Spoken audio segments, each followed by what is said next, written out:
Produced by Victoire. Wrestling fashionistas, welcome back to Stylin', the podcast. So, do you really want to work for WWE? That's the question today, gentlemen. I'm one of your co-stars, the Master Emir, along with my co-stars, my two tag team partners, ladies and gentlemen. First at the bottom of the screen, former WWE Tag Team Champion, former AEW superstar. He is the stylist, Rico Costantino. Oh, they're gone. They're still But I'm gone. still the stylist. And your hair is looking stylishly very long. There It's we growing go. back. I mean, my sideburns were snow white, but this is my natural color for my hair.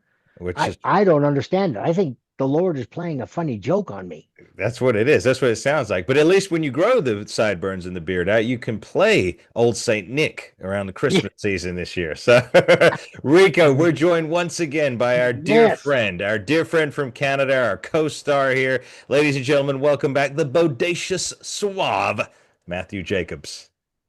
Glad to be here. How's everyone doing? We're Fantastic. doing Another wonderful day here in Arizona. The sun is shining. Oh my God. Here we are in November and it's 74 degrees. Wow, 74 there. I'm still at 90 out here in California, Rico. It That's is because you hot. live in the desert. Yes, that is true. That is true. You know, there's a lot of clarity in the desert. There's some good, you do some good thinking, but you can't escape the heat. But I tell you what else we can't escape, Rico, before we begin laying the old smackdown on the, what is it, Rico? The subscribe button. That's it. Hit that subscribe button, share it with your friends, hit the like, and they can also be what, Amir? They can join and become a member of the channel where you will find exclusive episodes turned up 10,000 notches more than what we do here on the regular free channel. However, today, Rico, we are going to turn it up a notch because today we're going to talk about, do you really want to work for WWE? All right, so I'm going to kick it off to begin with, and then I'm going to pass it down to you, Rico, because you have some comments and some thoughts on the current talent roster in WWE, which ties into all this. So the reason I bring this up is because, number one, a lot of people grew up loving the WWE when you were there, Rico, or slightly before. But what we see now is a far cry from that WWE. I mean, even at the helm, Vince is no longer there. It's controlled by Hollywood, who are only interested in money, and they've proven that now in the recent weeks. Rico, I'm sure you've heard about ticket prices and how they've escalated. Matthew and I, we were looking at some footage from a recent SmackDown. Half the arena was empty. They had their lowest views on SmackDown last week. Only 933,000 people tuned in to watch SmackDown. That's it. WWE was just here in Prescott. That's right. It was Monday Night Raw, right? I didn't even go. Well, I'm not surprised, Rico. I'm disappointed. Yep, I'm not surprised. But so I want to get into a little bit of this with you. First of all, the president of the WWE is so strange to say, a man by the name of Nick Khan, and the other investors at TKO were putting out a statement recently because fans are starting to complain and grumble about ticket prices. And they fired back and just said, well, they're still going to keep going up. We've adjusted it to the cost of inflation, et cetera, and we're not budging on this. So Rico, I mean, what do you think when you hear someone saying that? Somebody who has love for the business. Mm-hmm. That's what it is, because Vince made ticket prices available to everybody because he wanted full arenas, and full arenas are great. When you got to put that black curtain down and shut sections off, you know, the higher up you go, it's okay. But when it starts getting down into the second tier and stuff like that, people are going to go, well, nobody's going. And then the audience, the reactions are going down because, you know, they want to be entertained, but now they're coming more out of pocket. And with inflation, then why are you going to hurt your fan base by raising the prices? What's that going to do? Yeah. Or is that leading to the sale to the Saudis? Yes. What are you doing? You know, I don't understand it, because now fans have to wait on TV But I used, when I was in it, I watched TV and I saw the match, whatever SmackDown or Raw, whatever I was on. And when I watched it, it was not as exciting Yeah. as being there live. Mm-hmm. Being there live is a totally different energy. And that's what the fans want, is that energy that comes from the talent, that comes from the production, that comes from everything that Vince did. Mm-hmm. And Vince realized that. Now, whoever is in charge is not realizing that. Now they're trying to turn a buck. Well, you don't turn a buck on the fans. You don't turn a buck at the expense of your fan base. That's my personal opinion, Mm-hmm. because now you're shutting people out. Now, if they don't go to live events, they're not going to watch you on TV because they're not going to know what's going on. Okay, so I'm going to bring up another point, and let's bring Matthew in on this. A hypothesis that I've had, that's a big word. Some of these people out there may not understand Hold what on. that means. Well, it's 2:00 here. You can use hypothesis. Okay, It's okay. so a hypothesis I have is this. And Matthew, I'm going to ask you about this. In this era, think about this. Do you really need fans? And I'm going to state it right. Do you really need them? Because if you already have your budget, we talked about this before. Netflix have already put $5 billion in your bank account. You don't need to sell out arenas, right? So, Matthew, do you think that WWE could be heading in a direction where they're just going to produce TV content without, they don't need a huge fan base out there. They don't care about live. They've canceled live events, by the way. I don't think they have those anymore. So the house shows are gone. Am I correct on that statement, Matthew? I believe so. I believe house shows are done because it was a way of saving money, Oh, right? Wow. Because you have to pay everyone's travel, arena expenses. So I think they did cut that out. So their schedule is very good. It's Monday Night Raw, SmackDown, and the occasional Saturday night main event. Which is a repeat match of every single pay-per-view they ever do. I mean, if I've got to hear about Cody Rhodes versus Drew McIntyre one more damn time, I mean, surely these guys already fought like 15 years ago, I think 15, 17 years ago. How many times is ridiculous.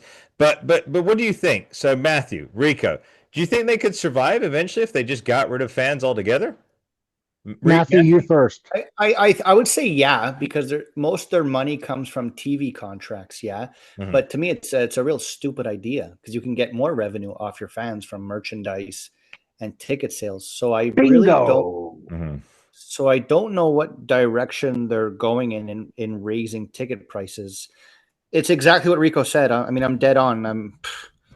It makes no sense. Why are you going to hurt your fan base? My favorite singer, Kip Moore, for example, he always says, he goes, I'm not going to raise my ticket prices because I know who my audience is. My audience is blue collar workers. Right. I don't care about the money. I actually love what I do, and I want families to be able to come and afford and see my show.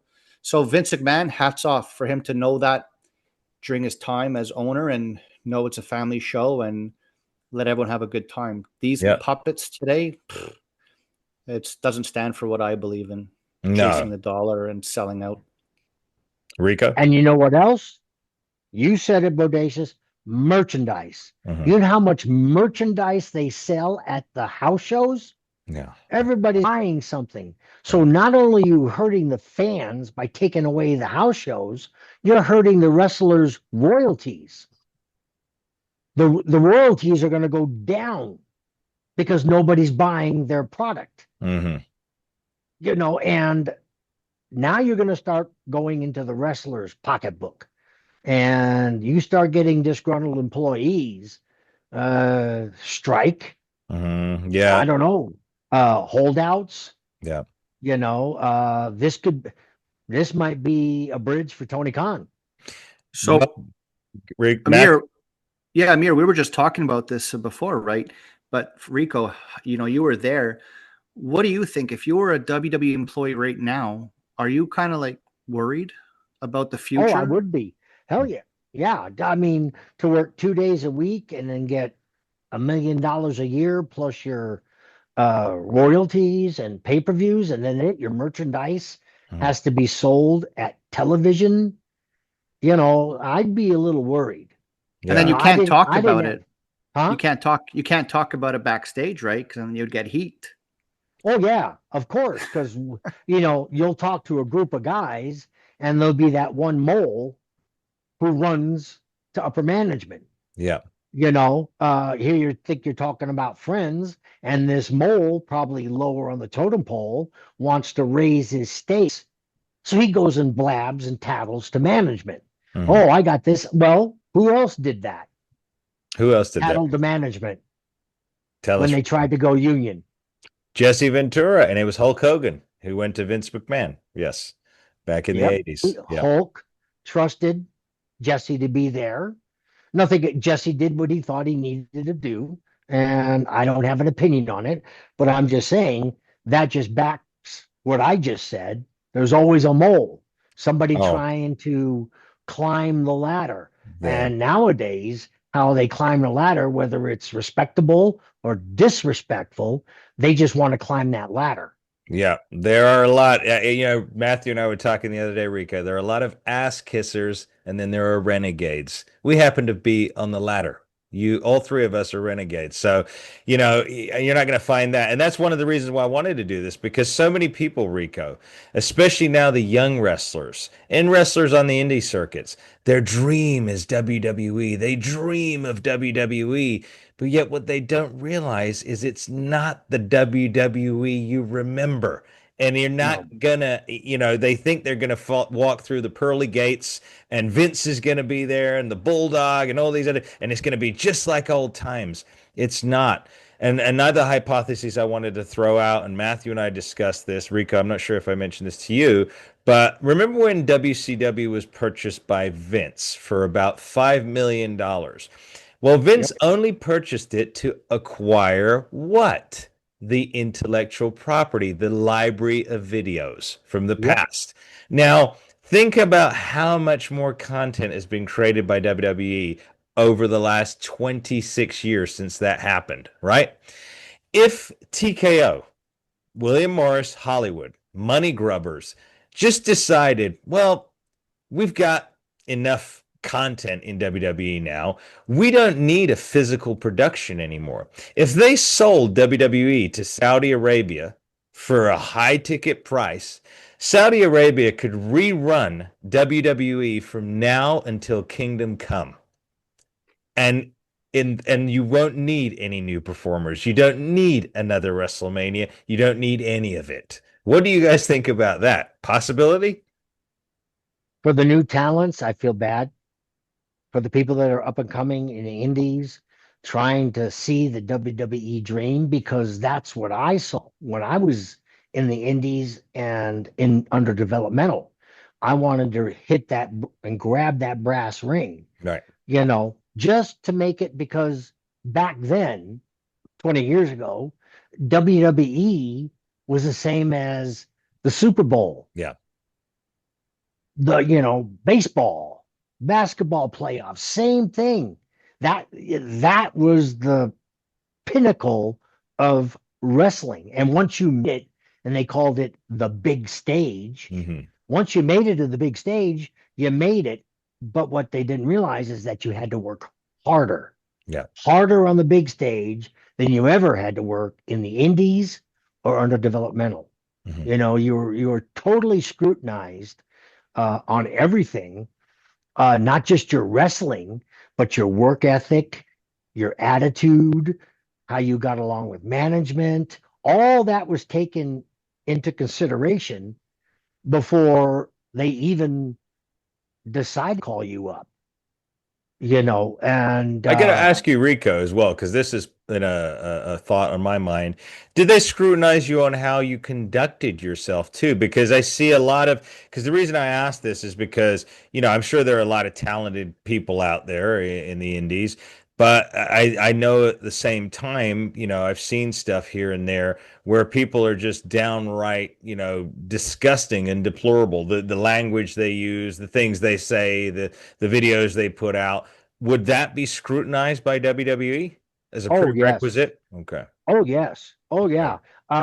Remember I told you I was going to get cut, and I remember the fourth person. It was Jim Ross, Stone Cold, Jim Cornette, and Danny Davis Mhm. that sent the letter to WWE and Stephanie and had a sit down with Stephanie.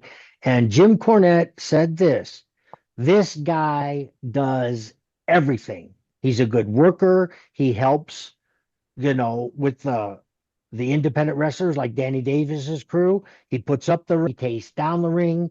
He goes to every charity, every appearance. He has a great attitude. Even when I was a heel, Yeah. I did a softball thing with the Special Olympics kids, Yeah. and I was the heel. Well, But they public image, like I said, public image. because you're a public servant when you're a professional wrestler, when you're an entertainer and a police officer. Yep. You're a public servant. We talked about that on Renee's Cafe de Renee. Okay. Cafe de Renee. Yeah. Yeah, we talked about that. And he asked me about being a police officer and stuff before Charlie came on. And I told him. And one thing my first ever training officer taught me is when I got in the car, we were together about 4 days. And then I came back the next week and he looked at me and says, "Who do you work for?" And I said, "North Las Vegas Police Department." He goes, "Nope." I said, "Oh, City of North Las Vegas." He goes, "Nope." I went, "Well, they signed my check. I'm working for the police department." I said, "Yeah, Al, I don't have an answer. Who do I work for?" He goes, "You work for the people of North Las Vegas." And that stuck with me since the age 23. Yeah. You work for the people. When I go out there, I'm entertaining the people, because they pay their hard-earned money to buy tickets to, when I was there, live events and televised events. And these people work hard. The blue-collar workers, everybody, the white collar, that's who got the front row. Yeah. I guess, but everybody included. I remember being in the Vegan Sun wrestling Rey Mysterio, 19,000 people. Yeah. And when I was beating up Rey, the whole place, 19,000 people were yelling, "Rico sucks. Rico sucks," in unison. Yeah. Yes, Odin. What do you want? But you hit on a good point there. Because back then they cared about the fans. Right now it's very crystal clear and apparent, and anybody who disagrees, I know none of you gentlemen do with me, but anybody who disagrees is delusional to say they care about fans. They do not care about fans anymore. Sadly, I think because of the new direction that WWE is taking, this "I don't care" attitude, we're going to do what we want. They're going to attract like-minded degeneracy. They're not gonna be hiring the cream of the crop anymore. They're not gonna be hiring role models. They're not gonna be hiring people that are public servants like you were, Rico. Public goodwill ambassadors like Hulk Hogan was, like the Warrior, like Savage, Bret Hart. Could not go without saying Bret Hart. Now they're gonna attract a different type of performer, and that will also be the downfall of the WWE. Just like Hollywood.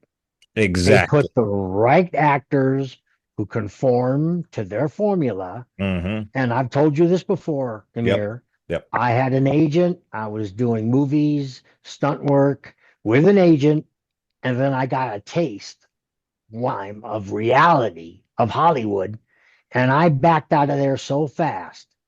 I went, "This is not for me. This life is not for me. I'm not a fake. I'm not going to be nice on the camera and then be a butthole to my fans." Exactly. And this, after every event, face or heel, I went out the back, and everybody who was out there that wanted autographs or pictures, I stayed. Was I tired? Yes. Was I hurt? Yes. But that's not for me. Because that's who does my paycheck. Yeah. Is the fans. Yeah. The fans pay my salary. Yeah. Vince might sign the check, but it's the fans. Yeah. And I got a lot of great ideas for my character because of the fans. That's it. It's your priorities, It's the same. I tell Matthew as well, It's the same for me. I enjoy it because I want to create memories for families, for children. I'm not there to be a degenerate. I'm not there for myself. I'm not there for any of that. I generally believe that there is still hope for the wrestling industry. It doesn't exist in WWE anymore, and I think you can kiss that one goodbye. That ship has sailed. As long as they keep going a forward momentum right now, that statement is true. Yeah. They're going to have to sit back, have a meeting, and understand where their money does come from. I don't care if it's TKO, Saudi Arabia. Yeah, you might get the big bucks, but you're not looking to the future. Yeah. You're not even looking past your car hood. But You're looking. Rico, you and I know, right? Unless it's an act of God, unless it's the Holy Spirit, Jesus Christ comes into their hearts, there is no way that these Hollywood people are ever going to change. They're not. No, like I So said, I left them faster. Oh, than crap through a goose. let's bring in Matthew quickly here because I know we got probably about 5-10 minutes left here, but let's talk Matthew. So Matthew, we've heard rumblings now that Triple H, Rico, I don't know if you know this, but Triple H, Undertaker, and Shawn Michaels are pretty much running creative. Of course, they're not running the company. We know that for sure. But there's this consensus now that they have deliberately tried to bury talent, younger talent that are on the roster now, to make them to never allow them to reach the magnitude of what they did at the height of their popularity. Matthew, do you think that's true or just Yes. rumors? Okay. Yes. I think this is them being scumbags to stay on top. Okay. Wow. That's easy That's as an it is.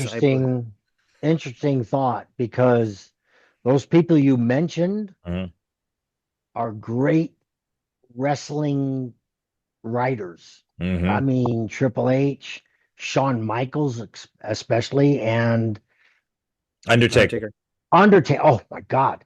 I mean, the knowledge between all three of them could make that company great again. But then And now we can't say that they're not doing it on their own. Maybe they're being pressured not to do it. Okay. Because I know Undertaker pretty well. And he is a very straightforward, straight shooter man. He really is. And if he wasn't, I wouldn't have aligned with him and been friends. And 15 years police work, 15 years of body work, I can tell when somebody's BSing me. So you're saying that there's pressure from the TKO group, the Hollywood, the money people.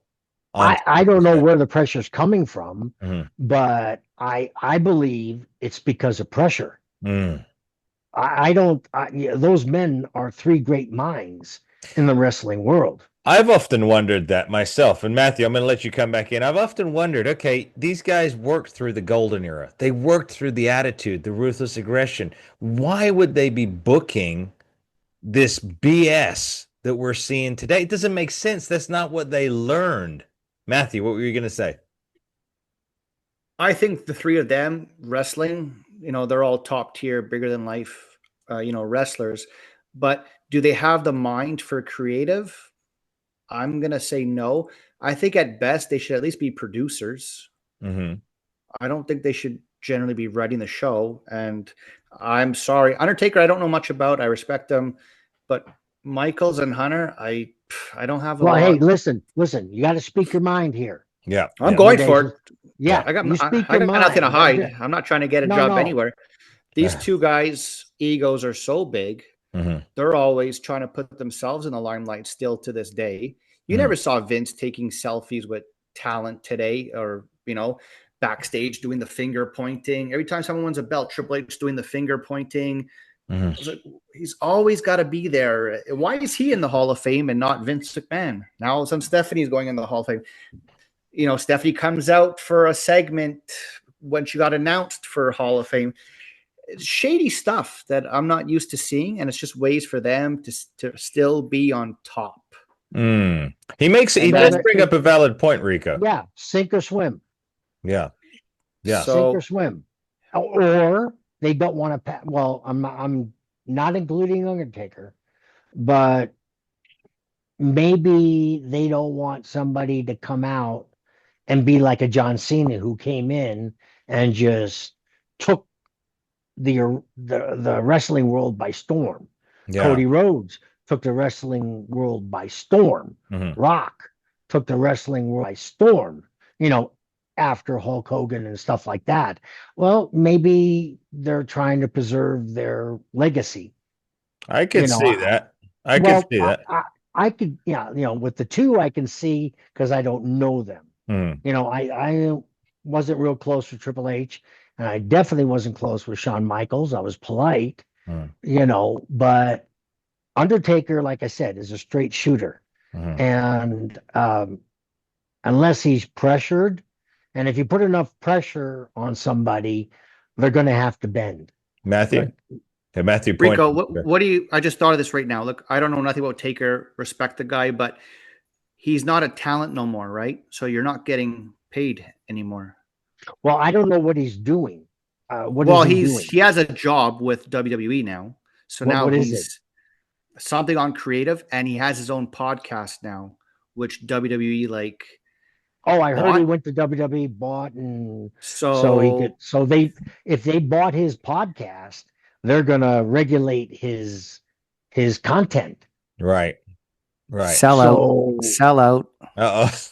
Well, I can't disagree, but see, you know a little more information than I know of what's going on. I've been out of like I said, the wrestling. I don't watch it. I didn't even go to it. So. I get information from you, Master, and you, Suave. So as you're talking, I'm thinking. That's my ADD. There's a problem is a circle. Yeah. And then I'll keep going around the circle. I just figure out. I just think this, Rico, and then put this into your cross space, both of you guys. Again, it's like I said, Triple H, Shawn Michaels, and Undertaker learned whatever creative they would have learned through watching Vince McMahon in the 90s. So why does the product not resemble that now? That's the mystery here, because it's like, okay, if you've absorbed all that, because I don't think Shawn Michaels, he's not an artist. It's not like Bret Hart. Bret Hart could draw, he could paint. I don't think Triple H is an artist. Undertaker, I'd say maybe he was a little bit artsy. You could see by his expression through the tattoos. But so these guys had to have learned from Vince and Pat Patterson. And again, but none of that schooling is coming through. Matthew, what do you want to say? I see you. That's my point. They know how to stay on top. Why can't they develop any new stars today? See, now with Vince, Vince always passed the torch. Hulk, it went from Hulk was a heel. He did Rocky 3. He turned face. He beat the Iron Sheik. Yeah. Torch passed. Yeah. Andre. Yeah. Okay. Warrior. Andre passed the torch. No, to Hulk. Right. Hulk passed the torch to Warrior. Yeah. You see what I'm saying? There's always passing of the torch. To Taker and all. And Bret Hart. Yep. Shawn Michaels, passing of the torch. We don't see that now. There's no passing. No. There's no give and take. I had something in my mind, and it with that I just lost it. It might come back. Yeah. Or it might not. Yeah. That's it though. We'll have to stay tuned. It's the same formula they're doing every week. And it's the same rotation of wrestlers. Like Amir said, we've seen Drew McIntyre and Cody Rhodes fight for 15 years. I've seen Seth Rollins fight Roman Reigns for 15 years.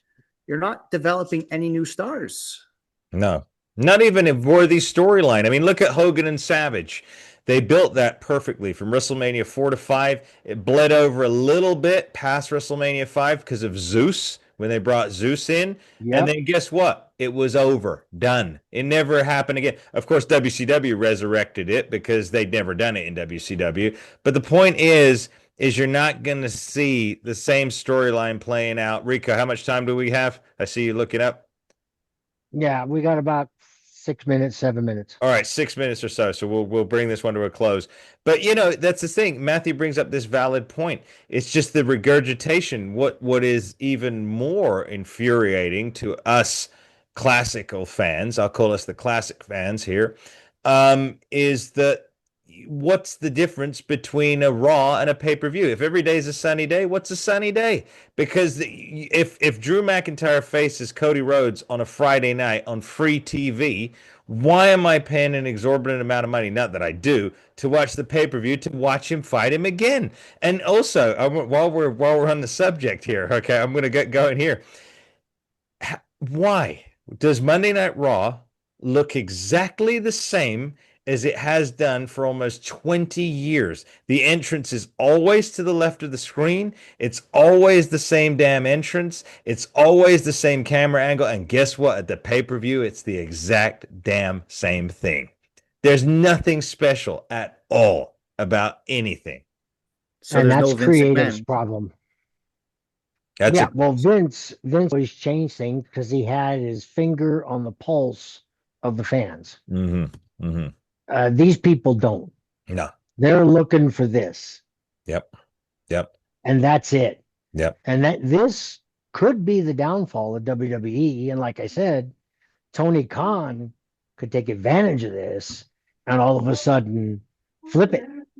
Well, there's other companies as well out there, and we know there's a couple, Matthew and I, and obviously Rico, I've told you about. There's a couple of other companies to look out for out there. In the coming weeks, we'll do a deep dive into some of those because I do think that we've hit a pivotal point in wrestling history. I think it's either going to go one way or the other. I don't foresee WWE ever being able to get back to where it was before unless the ownership changes. Yeah, That's it. and that answers your question. Why would you want to go to WWE now? I wouldn't. I wouldn't. I No. don't care if they called me and offered me $1 million to No. come back as a new character or as my old character. I wouldn't go back. No. Not because I'm 64. I mean, if trained, I could get back into shape. Ric Flair did. Yep. You know, I could do it. Yeah. But I wouldn't No. because I don't like what's being done. Yeah.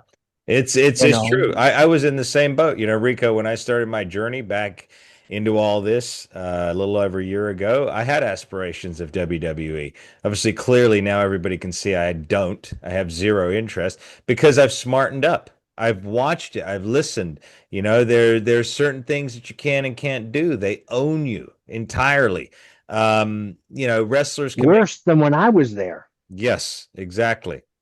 And so, and again, that's the title of this episode. Why would you want to work for WWE? Literally, if I can offer any advice, and I'll let you do that, Rico, and you, Matthew. But if I can advise anybody out there, it's just focus on building your brand. Yeah, sure. If WWE come along and they offer you, they knock on your door, consider the offer, but also consider the fact that you guys got guys like Killer Cross, Karrion Kross, who left there. And he's not going back, and he's doing better. You got guys like that go around. They work in other companies. They work freedom. They can work in indies at the same time.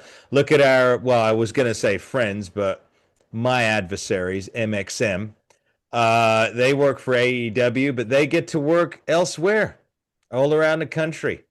All right. Nobody's telling them they can and can't go on someone's podcast, or they can and can't wrestle here, or they can and can't merchandise their own show.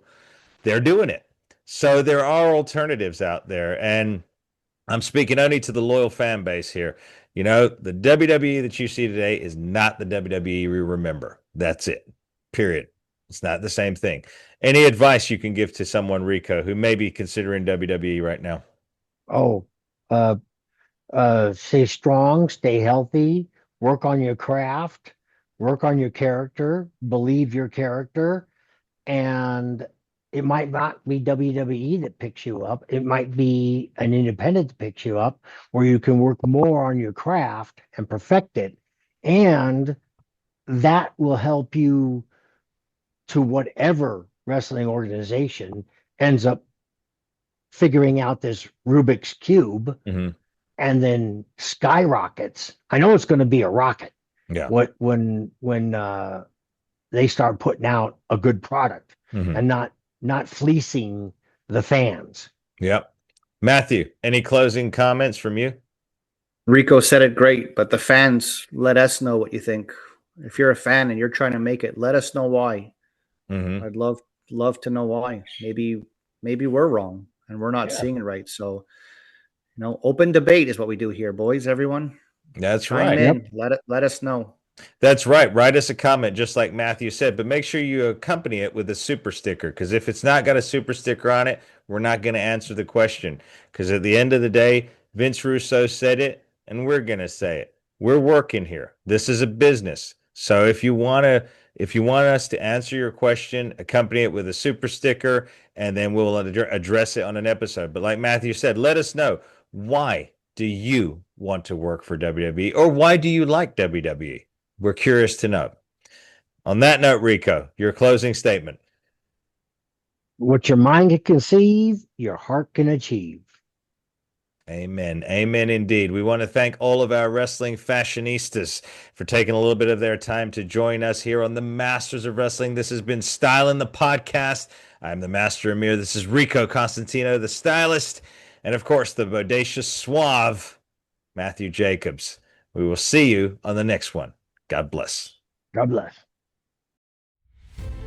Fans, the time has come for you to flex your appreciation in style.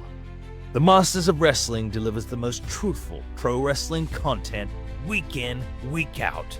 And now we want you to show your support wherever you go. Power and Glory, the podcast t-shirts. Order yours now. Styling the Podcast t-shirts. Order yours now. To order your t-shirt and for shipping information, use the email address in the description of this video. The Masters of Wrestling. Order your t-shirts now.